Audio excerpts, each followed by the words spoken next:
जरा सोचो, एक छोटे से कैप्सूल को खाने से लोगों में बेहिसाब ताकत आ जाए, लेकिन चीजें जितनी दिखती हैं उतनी सीधी है नहीं। कहानी की शुरुआत होती है बिगी नाम के एक माफिया गैंगस्टर से, जो कि कैप्सूल से भरा एक बक्सा कुछ गुंडों को दिखा रहा था। वो चाहता था कि ये गुंडे इन कैप्सूल्स को पूरे शहर में बेचें। जब गुंडों में से एक आदमी ने पूछा कि आखिर ये है क्या, तो बिगी ने जवाब दिया कि ये है ताकत। इसके बाद हम देखते हैं रॉबिन नाम की एक लड़की को, जिसके पास यही कैप्सूल था। अचानक से दो लड़के वहां आ गए और उससे वो कैप्सूल छीनने की कोशिश करने लगे। तभी पीछे से एक तीसरे आदमी ने रॉबिन पर हमला कर दिया। उन्होंने उसे पीट पाट कर वो कैप्सूल उससे छीन लिया। उसी वक्त एंट्री हुई फ्रैंक नाम के एक पुलिस वाले की। तभी एक लड़का वो कैप्सूल लेने लगा तो फ्रैंक ने अपनी बंदूक उस पर तान कर उसे चेतावनी दी, देख बेटा, तेरे पास कौन सी पावर आएगी ये तो नहीं पता, लेकिन मेरी बंदूक चलेगी ये पक्का है। इसके बाद लड़का हिचकिचा गया, जिसका फायदा उठाकर फ्रैंक ने वो कैप्सूल छीन लिया और तीनों लड़के वहां से दुम दबाकर भाग गए।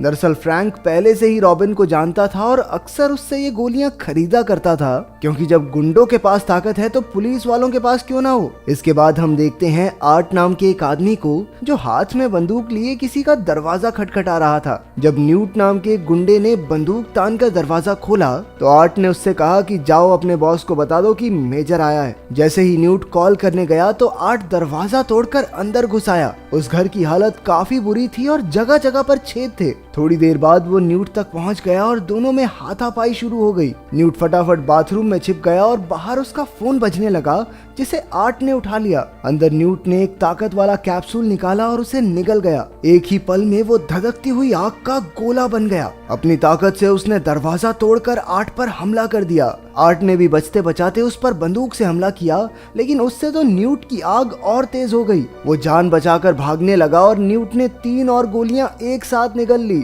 उसकी जबरदस्त गर्मी से घर की जमीन टूट गई और दोनों नीचे वाले फ्लैट में गिर पड़े, जहां आर्ट न्यूट को अपने पीछे बाथरूम तक ले आया। आर्ट ने उसे पानी में डुबाकर उसकी आग शांत की और उसे धमकाकर उसके बॉस का नाम पूछने लगा। न्यूट ने खांसते हुए जवाब दिया, बिगी। इसके बाद वो ड्रग ओवरडोज की वजह से आग में जलकर राख हो गया। जिस धमाके में वो फटा, उसी धमाके से आर्ट को अपने बीते हुए कल की एक झलक दिखाई दी, जहां एक कार एक्सीडेंट के बाद कुछ लोग उसकी बेटी ट्रेसी को उससे छीनकर ले गए थे। अगली सुबह जब रॉबिन की आंख खुली तो उसने टीवी पर न्यूट के घर में धमाके की खबर सुनी। असल में न्यूट उसका कजन था। रॉबिन की मां ने उससे न्यूट का हाल चाल पूछने को कहा। फिर स्कूल में जब रॉबिन ने न्यूट को मैसेज भेजा तो उसकी टीचर ने उसे फोन के साथ पकड़ लिया और पूरी क्लास के सामने उसकी बहुत बेइज्जती की। टीचर ने कहा कि वो जिंदगी में कुछ नहीं कर पाएगी। उधर आर्ट के पास न्यूट का फोन था, इसलिए वो रॉबिन से न्यूट बनकर बात करने लगा। उसने रॉबिन को मिलने के लिए भी बुला लिया। दूसरी ओर फ्रैंक एक बैंक में चोरी की जांच कर रहा था, लेकिन पता चला कि वो चोर किसी को भी दिखाई नहीं देता। आखिरकार फ्रैंक ने गोली अपने मुंह में डाली और 5 मिनट का टाइमर लगाकर अंदर घुस गया।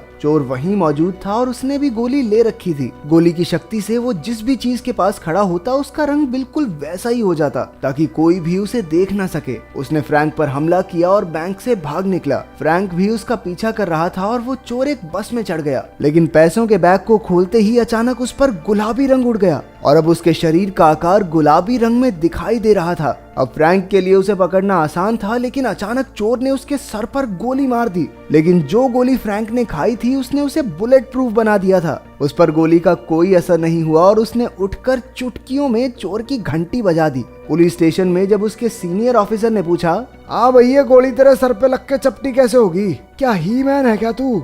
सरकार, मैंने वो कैप्सूल खाया था सरकार। कैप्सूल खाया था तो अब पुलिस में नहीं रह सकता। कैप्सूल खाने के लिए तुझे सस्पेंड किया जाता है। निकल जा मेरी आंखों के सामने से। फ्रैंक ने अपने सीनियर ऑफिसर को समझाया कि वो शहर की रक्षा के लिए ही ये सब करता है। आखिरकार उसके बॉस ने उसे आर्ट की फोटो दिखाकर कहा कि अगर वो इस कैप्सूल के पीछे के माफिया को पकड़ लेगा तो उसे उसकी नौकरी वापस मिल सकती है। उधर रॉबिन न्यूट से मिलने पहुंची, लेकिन आर्ट समझ गया कि रॉबिन भी न्यूट की साथी है। जब रॉबिन को उसका कजन वहां नहीं दिखा तो वो घर लौटने लगी, लेकिन रास्ते में ही आर्ट ने उस पर हमला करके उसे बंदी बना लिया। आर्ट ने रॉबिन को तस्वीर दिखाकर पूछा कि क्या यही बिगी है, लेकिन रॉबिन तो सच में कुछ नहीं जानती थी। बिगी तो अपने अड्डे पर अपनी बॉस गार्डनर के साथ एक नई और बड़ी डील की तैयारी कर रहा था। वहीं आर्ट ने रॉबिन से बिगी के एक आदमी को कॉल करवाया। आदमी ने उसे एक दुकान पर जाकर एलिगेटर वाइन मांगने को कहा। रॉबिन ने वैसा ही किया और उसके बाद उसे एक खुफिया कमरे में ले जाया गया, जहां रॉबिन ने गैंग के आदमी को बताया कि आर्ट ने न्यूट का खून कर दिया है। उस आदमी ने एक कैप्सूल खाया और अपने साथियों के साथ आर्ट पर हमला करने चला गया। उनके बीच जबरदस्त लड़ाई शुरू हो गई। उधर रॉबिन जिस कमरे में बंद थी वो एक ट्रक से जुड़ा हुआ था। उसी वक्त ट्रक चल पड़ा और बाहर गोलियों की आवाज के बाद आर्ट दरवाजा तोड़कर रॉबिन तक पहुंच गया। उन्होंने ट्रक में एक खुफिया कमरे का दरवाजा तोड़ा, जहां उन्हें माफिया गैंग का सिक्योरिटी सिस्टम मिल गया। वहां उन्हें बिगी की नई डील की खबर मिली। आर्ट ने उसे बताया कि इस कैप्सूल के पीछे सरकार भी मिली हुई है और ये लोग इस कैप्सूल को पूरे देश में फैलाना चाहते हैं। फिर आर्ट ने उसे कुछ पैसों का लालच दिया और रॉबिन उसका इलाज करवाने डॉक्टर के पास ले गई। इस तरह उन दोनों में दोस्ती हो गई। उधर फ्रैंक रॉबिन से मिलने उसके घर गया, लेकिन पुलिस पहले ही वहां छानबीन कर चुकी थी। पुलिस रॉबिन की मां को धमकी दे रही थी, इसलिए फ्रैंक तरकीब लगाकर खिड़की से बाथरूम में घुस गया और बाल गीले करके बाहर निकला। उसने झूठ कह दिया कि ये घर उसका है। उसने किस करने के बहाने चुपके से रॉबिन की मां के कान में कहा, रॉबिन ने मुझे भेजा है, मैं जो भी कहूँ बस हाँ में हाँ मिला देना। पुलिस वालों के वहां जाने से पहले ही उसने पुलिस ट्रक में ट्रैकर लगा दिया, क्योंकि वो जानता था कि सरकार भी इसमें मिली हुई है। फिर फ्रैंक ट्रक का पीछा करने लगा और आर्ट रॉबिन के साथ बिगी के अड्डे की ओर निकल पड़ा। रास्ते में आर्ट ने बताया कि असल में वो मिलिट्री में हुआ करता था और सरकार ने फौजियों पर इस शक्तिशाली ड्रग के एक्सपेरिमेंट्स किए, जिससे कि उसके डीएनए पर भी इस कैप्सूल का असर हुआ। फिर जब उसकी बेटी ट्रेसी पैदा हुई तो उसके पास जन्म से ही शक्तियां आ गई थी, इसलिए सरकार ने उससे उसकी बेटी को छीन लिया। आर्ट का मकसद सिर्फ अपनी बेटी को छुड़ाना है। फिर दोनों बिगी के अड्डे पर पहुंचे और आर्ट उसके आदमियों को चकमा देकर अंदर मीटिंग तक पहुंच गया। बिगी ने कैप्सूल की सच्चाई बताते हुए कहा कि अगर कोई भी इंसान इसे लेगा तो उसके अंदर कई जानवरों के डीएनए से निकाली हुई तरह तरह की शक्तियां आ जाएंगी। इसके बाद एक औरत को कैप्सूल देकर एक कांच के डिब्बे में बंद कर दिया गया। ड्रग की वजह से उसमें बर्फीली शक्तियां आ गई। फिर धीरे धीरे डिब्बे के तापमान को 500 डिग्री तक बढ़ा दिया गया, लेकिन औरत को कुछ महसूस ही नहीं हुआ। वहीं फ्रैंक रॉबिन को बिगी के अड्डे के बाहर देखकर हैरान हो गया। उसे अब भी लग रहा था कि आर्ट ही बिगी है, लेकिन रॉबिन सच्चाई जानती थी। अंदर आर्ट ने अचानक बिगी के सर पर बंदूक तान दी और एक लड़की मरे हुए गार्ड को देखकर चिल्लाने लगी, जिससे चारों ओर अफरा तफरी मच गई। सबने अपनी बंदूकें निकाल ली, लेकिन बिगी अब भी आर्ट के कब्जे में था। बिगी के एक आदमी ने ताकत की गोली निगल ली, लेकिन उसी वक्त उसकी मौत हो गई। बाहर सारे गुंडे बदमाश आपस में लड़कर मारे गए और अब सिर्फ आर्ट और बिगी ही जिंदा बचे थे।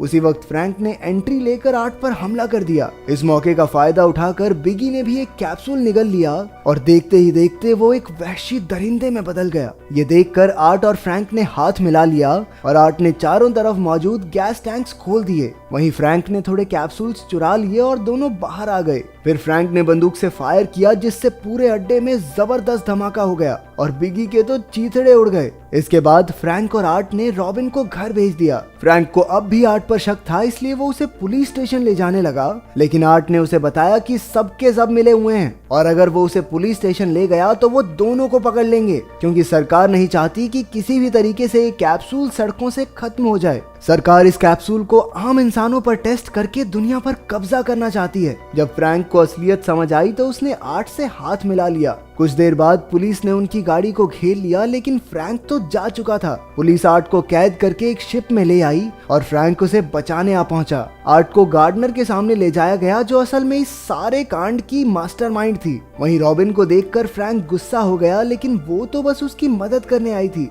जल्द ही वो दोनों कंट्रोल रूम में पहुंचे। फ्रैंक रॉबिन को ध्यान रखने की जिम्मेदारी सौंपकर आर्ट को बचाने निकला। तब उसका सामना हुआ एक गुंडे से, जिसका शरीर इतना लचीला था जैसे रबड़ का बना हो। रॉबिन ने कंट्रोल रूम से ही फ्रैंक की मदद की। उसी वक्त कंट्रोल रूम में एक आदमी घुस आया, लेकिन तब तक रॉबिन सिस्टम बंद करके ट्रेसी को बचाने निकल गई थी। उधर आर्ट ने माफिया गैंग को बताया कि उसके शरीर में एक ऐसे जानवर की शक्ति है जिसके चुटकी बजाने पर बिजली निकलती है और उस बिजली का तापमान सूरज के तापमान के बराबर है। उसने चेतावनी दी कि अब भी उसके मुंह में एक कैप्सूल है। इससे डरकर माफिया गैंग ने उसे रिहा कर दिया। सॉरी भैया, गलती हो गई, आप आराम से रहो, क्या लड़ाई झगड़े में क्या रखा है। फिर फ्रैंक की मदद से आर्ट ने एक गुंडे का खात्मा किया और तब तक रॉबिन भी ट्रेसी को छुड़ाकर उसके पास ले आई। आखिरकार आर्ट अपनी बेटी से मिला और सब बोट की ओर चल पड़े। लेकिन जैसे ही हमें लगा कि सब सही हो गया, पीछे से एक हमलावर ने रॉबिन को पकड़ लिया और आर्ट को उनके सामने आना पड़ा।